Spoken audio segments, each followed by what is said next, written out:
Assalamualaikum warahmatullahi wabarakatuh. Sesudah kesulitan ada kemudahan. Saudaraku dimanapun saja berada, siswa manakah yang berhak naik kelas di sekolah?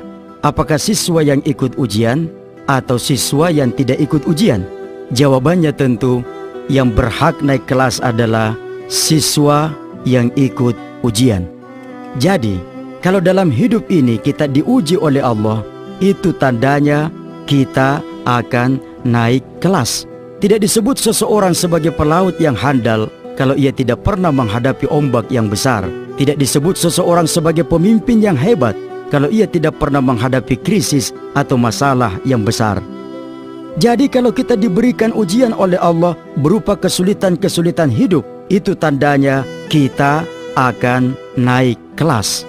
Seorang anak kecil yang meminta kepada ibunya untuk dibelikan gula-gula yang manis, lalu ibunya tidak membelikan gula-gula, maka sang anak bisa berpikir, mama saya sungguh tidak baik, gula-gula manis kok tidak dibelikan, mama jahat.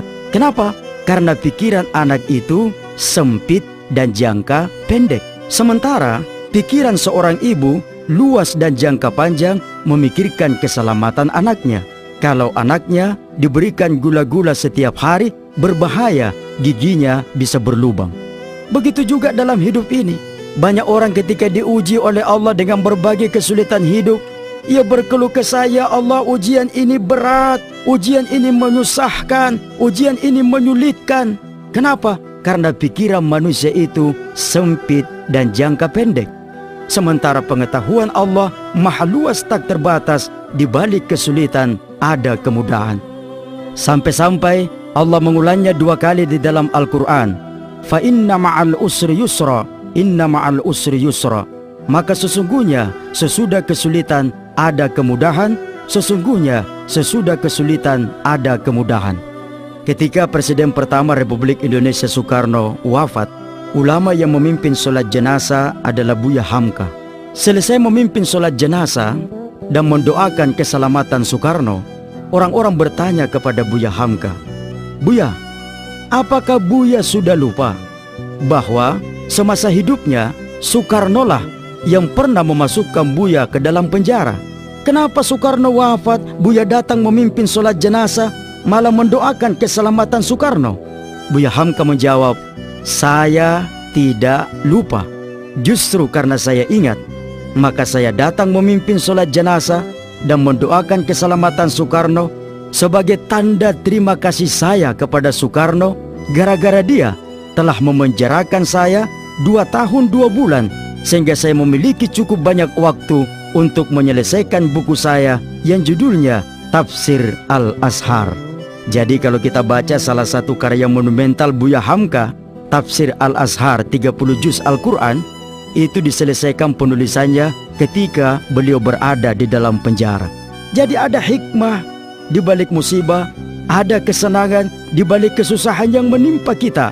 Hanya jangkauan pikiran manusiawi kita saja yang belum sampai memikirkannya. Allah senantiasa memberikan yang terbaik kepada hambanya. Kita saja manusia yang kadang-kadang berburuk sangka kepadanya. Allah memberimu kesulitan karena Allah akan memberimu kemudahan. Ini bukan kata-kata mutiara untuk menghibur bagi mereka yang berduka. Ini adalah ketetapan Allah bahwa sesudah kesulitan ada kemudahan. Boleh jadi di mata manusia itu adalah sesuatu yang menyusahkan, sesuatu yang menyulitkan, tetapi di kemudian hari terbukti itu justru menjadi sumber manfaat. Dan boleh jadi di mata manusia itu adalah sesuatu yang menyenangkan, tetapi di kemudian hari terbukti itu adalah sumber masalah dan malapetaka. Wa asa an takrahu syai'an wa huwa khairul lakum, wa asa an tuhibbu syai'an wa huwa syarrul lakum, wallahu ya'lamu wa antum la ta'lamun. Boleh jadi kata Allah, kamu membenci sesuatu padahal itu baik bagimu. Boleh jadi juga kata Allah, kamu menyukai sesuatu padahal itu tidak baik bagimu. Allah Maha tahu, kalian tidak tahu apa-apa. Saudaraku dimanapun saja berada, Allah memberikan anugerah yang sama kepada seluruh umat manusia, berupa matahari dan bumi yang sama, Karena itu, semua orang bisa bahagia. Saya Usman Jasad alias Ujas. Wassalamualaikum warahmatullahi wabarakatuh.